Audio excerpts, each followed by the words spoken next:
Hello सभी students को मेरा नमस्कार। आज एक बार फिर अपन इस वीडियो के माध्यम से विधि प्रथम वर्ष की कक्षाओं को आगे बढ़ाते हुए लॉ ऑफ टॉर्ट के एक ऐसे टॉपिक पर चर्चा करेंगे जो अब तक के अपन ने चर्चाएं की है उनसे डिफरेंट होगी, क्योंकि अब तक अपन ने जिन विषयों पर चर्चा की है उन विषयों का संबंध ऐसे अपकृत्यों से रहा है जो मूर्त संपत्ति के प्रति होते हैं, और मूर्त संपत्ति में भी अपन व्यक्तिगत और सार्वजनिक दोनों प्रकार की संपत्तियों के प्रति किए गए अपकृत्यों की चर्चा की है। आज हम एक ऐसी व्यक्तिगत संपत्ति के प्रति किए जाने वाले अपकृत्यों के बारे में चर्चा करेंगे जिसका संबंध व्यक्ति की इनकॉर्पोरियल पर्सनल प्रॉपर्टी से होता है, और बेसिकली ये चीज़ें एक तरह से इंटेलेक्चुअल प्रॉपर्टी लॉ से रिलेटेड होती हैं।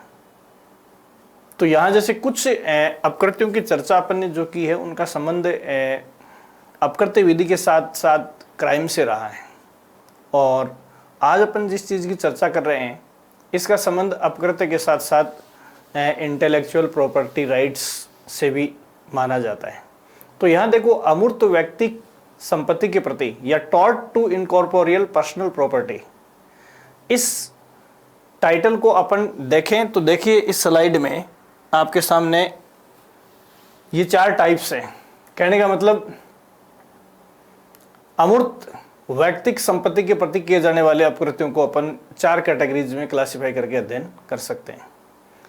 पहली जो टाइप है इसकी वो है कॉपीराइट, दूसरा टाइप है इसका ट्रेडमार्क, तीसरा है ट्रेड नेम, और चौथा है ट्रेड राइट्स।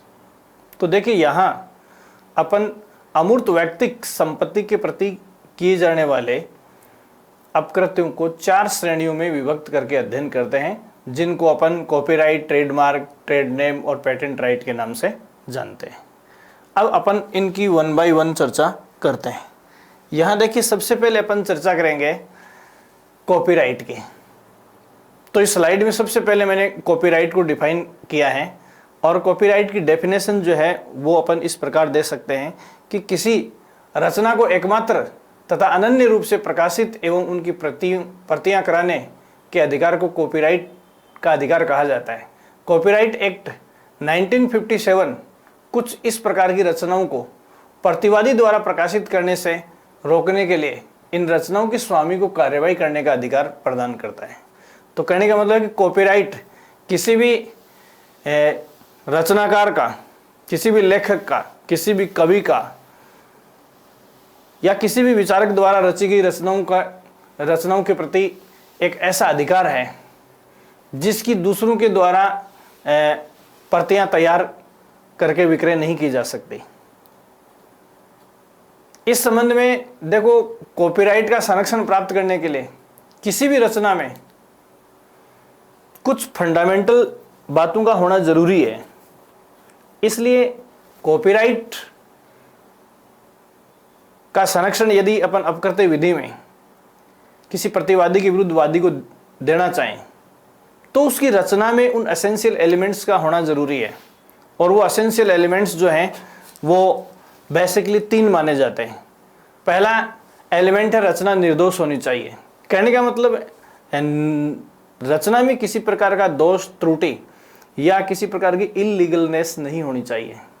अगर रचना त्रुटिपूर्ण है या इलीगल है या उसमें दोषपूर्ण तथ्यों को समाविष्ट किया गया है तो इस तथ्य के आधार पर कॉपीराइट के संरक्षण से किसी भी वादी को वंचित किया जा सकता है या उसका दावा करने वाले को वंचित किया जा सकता है। दूसरी बात, इसमें रचना मौलिक होनी चाहिए। मौलिक रचना का मतलब क्या होता है? मौलिक रचना ये होता है कि या तो एब इनिशियो, शुरू से ही वह नए सिरे से सृजित की गई है। कहने का मतलब है कि उसके सदृश या उसके जैसी किसी विषय वस्तु का या उसके जैसी किसी रचना का निर्माण जो है पहले नहीं किया गया है।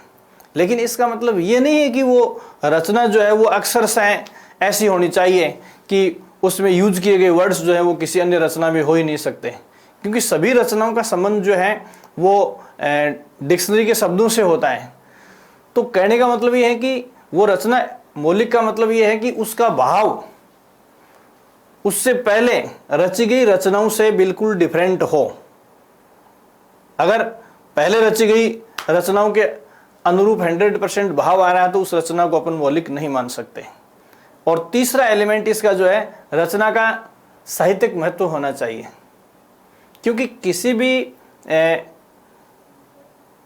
रचना को या किसी भी कृति को कॉपीराइट का प्रोटेक्शन देने के पीछे उस व्यक्ति की उस बौद्धिक उपज को साहित्यिक महत्व के रूप में उसके नाम से सुरक्षा प्रदान करना होता है।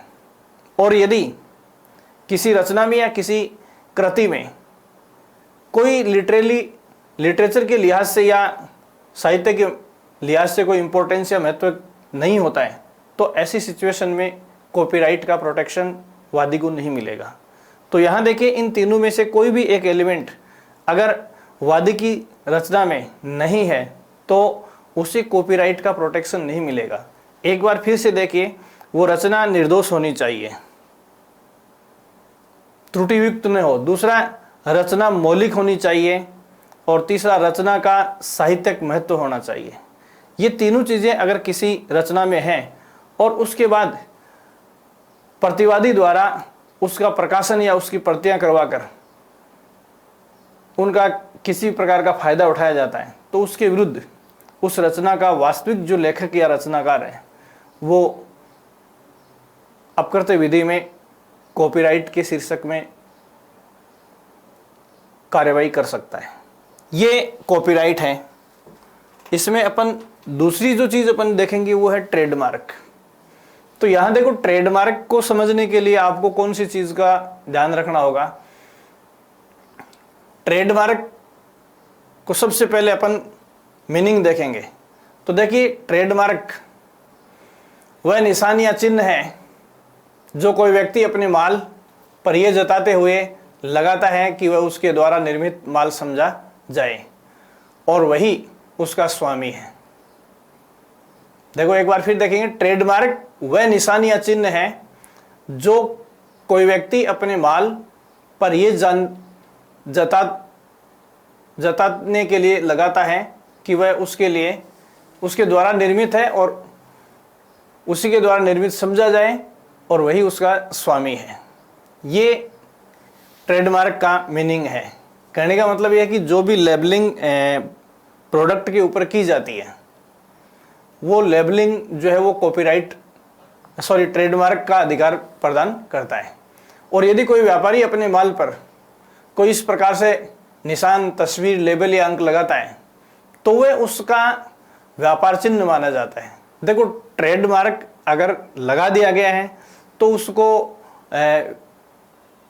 उस ट्रेडमार्क होल्डर का व्यापार चिन्ह माना जाता है और वह उस व्यक्ति की निजी संपत्ति हो जाती है। यदि किसी व्यापारी के ट्रेडमार्क को कोई दूसरा व्यक्ति ये दिखाने के लिए इस्तेमाल करता है जिससे उसका माल वादी की माल के रूप में माना जाए, तो वह उस व्यापारी के ट्रेडमार्क का उल्लंघन करता है। किसी व्यक्ति को अपने माल को दूसरे के माल के रूप में प्रदर्शित करने का अधिकार नहीं है। देखो, यहाँ आपको बेसिकली ये ध्यान में रखना है कि ट्रेडमार्क का उल्लंघन जो है वो कैसे होता है। तो देखो, ट्रेडमार्क का उल्लंघन किसी भी व्यक्ति के द्वारा निर्मित माल को छद्म रूप से निर्मित करके उसके ऊपर वादी के माल का जो ट्रेडमार्क है वो लगाकर इस तरीके से बाजार में बेचना जैसे कि वह वादी के वास्तविक या ओरिजिनल माल को ही बेच रहा है। ये बात सबसे महत्वपूर्ण है। तो कहने का मतलब ये है कि वादी द्वारा निर्मित माल के रूप में छद्म तरीके से माल को निरूपित करके मार्केट में बेचने का काम जो है वो ट्रेडमार्क के उल्लंघन की श्रेणी में आता है। अगर जिस प्रकार अपन ने कॉपीराइट के एसेंशियल एलिमेंट्स की बात की है, इस हिसाब से यदि अपन ट्रेडमार्क के एसेंशियल एलिमेंट्स की बात करें या हम ये जानना चाहें कि ट्रेडमार्क के उल्लंघन के मामले में अगर कोई व्यक्ति वादी की हैसियत से उसका उल्लंघन करने वाले व्यक्ति के विरुद्ध प्रतिवादी की तरह कार्यवाही करना चाहे तो उस ट्रेडमार्क के मामले में कौन कौन से एलिमेंट्स जो हैं वो आवश्यक रूप से होने चाहिए। तो इसमें देखो 4 एलिमेंट्स की अपन मोटे तौर पर चर्चा करते हैं। पहला एलिमेंट है यह कि ट्रेडमार्क असली था, अर्थात उसे किसी अन्य अधिकार के ट्रेडमार्क से नकल नहीं किया गया है। देखो वो ट्रेडमार्क पूर्णतया वादी की ओर से जनरेट किया हुआ होना चाहिए। पहले से कहीं अन्य तरह से यदि वादी ने उसको कट पेस्ट किया है, कॉपी किया है या नकल मारी है, तो ऐसी सिचुएशन में वादी की हैसियत से प्रतिवादी के विरुद्ध ट्रेडमार्क की कार्रवाई नहीं की जा सकती। दूसरा यह कि जिस माल पर ट्रेडमार्क लगाया गया है वो बिक्री की दशा में थी। तो देखो ट्रेडमार्क की इंपॉर्टेंस कब होती है? किसी भी प्रोडक्शन के मामले में, किसी भी उत्पाद के मामले में ट्रेडमार्क की महत्ता उस वक्त होती है या ट्रेडमार्क की लेबलिंग उस वक्त की जाती है जब वह माल बिकने की हैसियत में होता है। यदि माल अभी अंडर मैन्युफैक्चरिंग है या कोई भी गुड्स जो है वो सेल की सिचुएशन में नहीं है तो उस पर ट्रेड की लेबलिंग नहीं की जा सकती। तो दूसरा एसेंशियल एलिमेंट ये है कि माल पर ट्रेडमार्क उसी वक्त लगाया गया हो जब माल विक्रय की दशा में आ गया हो। तीसरी बात है कि प्रतिवादी ने अपनी वस्तुओं को वादी की वस्तुओं के रूप में बेचने के इरादे से या निरूपित करने के इरादे से ट्रेडमार्क की नकल की है। तो देखो वादी के ट्रेडमार्क की नकल प्रतिवादी ने इस आशय से या इस इंटेंशन से की है कि वह अपनी वस्तुओं को या अपने द्वारा निर्मित वस्तुओं को वादी द्वारा निर्मित वस्तुएं दर्शाकर बाजार में बेच सके। तो देखो दूसरे के लेबल से बेचने का इंटेंशन या इरादा जो है वो बहुत ही महत्वपूर्ण है। अगर दूसरे के ट्रेडमार्क से या लेबल से बेचने का इरादा प्रतिवादी का नहीं है तो ट्रेडमार्क की कार्यवाही जो है वो वादी द्वारा नहीं की जा सकती। चौथा एलिमेंट जो है ट्रेडमार्क से जनता को धोखा होने की संभावना है जिससे वे प्रतिवादी के माल को वादी का माल समझकर खरीदते हैं। चौथा एसेंशियल एलिमेंट ये है कि अगर क्रेता है वो प्रतिवादी के माल को इस धोखे से खरीदता है कि वह माल वादी द्वारा निर्मित है। अगर ये चारों प्रकार के एलिमेंट्स जो हैं वो फुलफिल हो रहे हैं तो ऐसी सिचुएशन में प्रतिवादी के विरुद्ध वादी द्वारा ट्रेडमार्क की कार्यवाही की जा सकती है। एक बार फिर इन एलिमेंट्स के ऊपर गौर करेंगे। पहला यह कि ट्रेडमार्क असली होना चाहिए, वादी द्वारा उसको कहीं से नकल मार के तैयार नहीं किया गया हो। दूसरा, ट्रेडमार्क प्रोडक्ट के ऊपर उस सिचुएशन में लगाया जाए जब वादी द्वारा निर्मित माल या प्रतिवादी द्वारा जो निर्मित माल है वो विक्रय की स्थिति में आ गया है। तीसरा है कि प्रतिवादी ने अपनी वस्तुओं को वादी की वस्तुओं के रूप में निरूपित करने के लिए बेचने के लिहाज से नकल की हो। और चौथी बात यह है कि जनता उस प्रतिवादी द्वारा कॉपी किए गए ट्रेडमार्क को वादी का ट्रेडमार्क समझकर धोखे से वस्तुओं को खरीदने की स्थिति में आ जाए। ये चारों एलिमेंट्स जब पूरे हो जाते हैं तो वादी को ट्रेडमार्क की कार्यवाही करने का अधिकार मिल जाता है या वादी की जो ट्रेडमार्क के मामले में कार्यवाही जो है वो सफल हो पाएगी। ये दूसरा अमूर्त संपत्ति के प्रति अपकृत्य अपन ने देखा। तीसरा इसमें है ट्रेड नेम। देखिए ट्रेड नेम किसको कहते हैं? सबसे पहले इस स्लाइड में आप ट्रेड नेम की डेफिनेशन को देखेंगे। इसमें जो डेफिनेशन दी गई है उसके अनुसार निर्माण के बाद वस्तुओं को निर्माता का नाम दिया जाता है या कोई अन्य नाम जिसके द्वारा कथित माल जनता में प्रसिद्धि प्राप्त कर जाता है। यदि तो देखो ट्रेड नेम कब दिया जाएगा? वस्तुओं के निर्माण के बाद। और वस्तुओं के निर्माण के बाद जो ट्रेड नेम दिया जाता है वो निर्माता का होता है और उसका उद्देश्य जनता में प्रसिद्धि पाना होता है। और यदि प्रतिवादी वस्तुओं को ऐसे नाम से बेचता है कि क्रेता को ये मालूम हो कि जो वस्तु वह खरीद रहे हैं उस पर वादी का व्यापार नाम है, तो वह एक अनुचित कार्य होगा। देखिए, वादी के ट्रेड नेम से प्रतिवादी अपने नकली माल को बेच रहा है, तो यहाँ ट्रेड नेम की कार्यवाही जो है अपकर्ते में या इंटेलेक्चुअल प्रॉपर्टी राइट्स लॉ में करने का अधिकार बन जाता है। उस वादी का व्यापार नाम है, तो वह ये एक अनुचित कार्य होगा और प्रतिवादी के विरुद्ध व्यापार नाम के अतिक्रमण की कार्यवाही की जा सकती है। तो यहाँ ये तीसरा जो तरीका है अमूर्त संपत्ति के प्रति अपकर्ते का, वो है ट्रेड नेम को लेकर ऐसे अपकर्ते किए जा सकते हैं। एंड फाइनली फोर्थ अपन जिस बात की चर्चा करना चाहते हैं वो ये है पेटेंट राइट। क्या है? Patent right.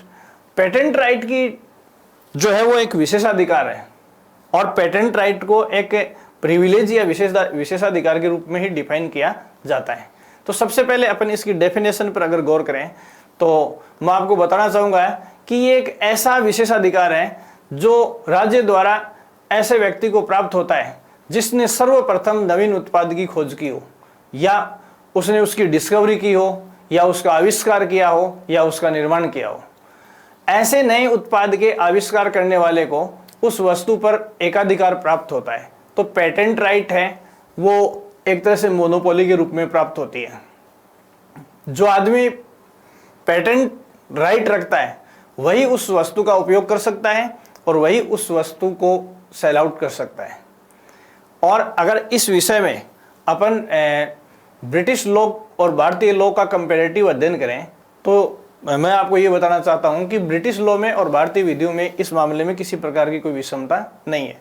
लगभग दोनों राष्ट्रों में पेटेंट राइट को लेकर अधिकार जो है वो एक जैसे सही है। तो यहां देखो, पहली बड़ी बात क्या है कि पेटेंट की विषय वस्तु कोई नवीन आविष्कार या निर्माण होनी चाहिए। अगर हमने किसी पुराने फॉर्मूले को कट पेस्ट करके किसी वस्तु का निर्माण किया है तो उसके संबंध में हमें पेटेंट राइट नहीं मिलेगा। क्यों? क्योंकि यदि कोई नवीनता नहीं है तो उसे नवीन आविष्कार या निर्माण नहीं कहा जाएगा और किसी भी उत्पाद के नवीन आविष्कार होने की स्थिति उक्त आविष्कार या निर्माण की प्रक्रिया को पूर्व प्रकाशन या पूर्व उपयोग नहीं होना चाहिए।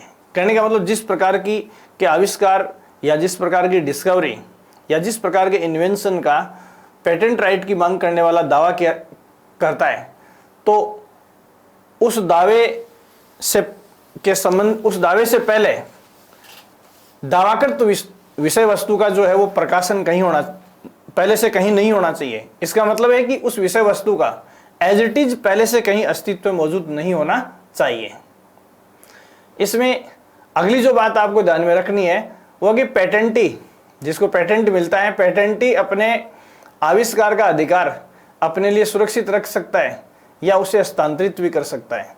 तो देखो, पेटेंट राइट जो है वो पेटेंटी अपने तक सुरक्षित भी रख सकता है और वो चाहे तो उसका हस्तांतरण भी कर सकता है या दूसरे व्यक्ति को उसके उपयोग के लिए लाइसेंस भी दिया जा सकता है। लाइसेंस प्राप्त व्यक्ति पेटेंट राइट के उल्लंघन के लिए कार्यवाही नहीं कर सकता। देखो, जिस व्यक्ति ने मूल पेटेंटी से पेटेंट राइट को यूज करने का अधिकार लिया है, पेटेंट को यूज करने का अधिकार लिया है, वो किसी अन्य के विरुद्ध पेटेंट राइट के लिए कार्यवाही का अधिकार नहीं हो सकता।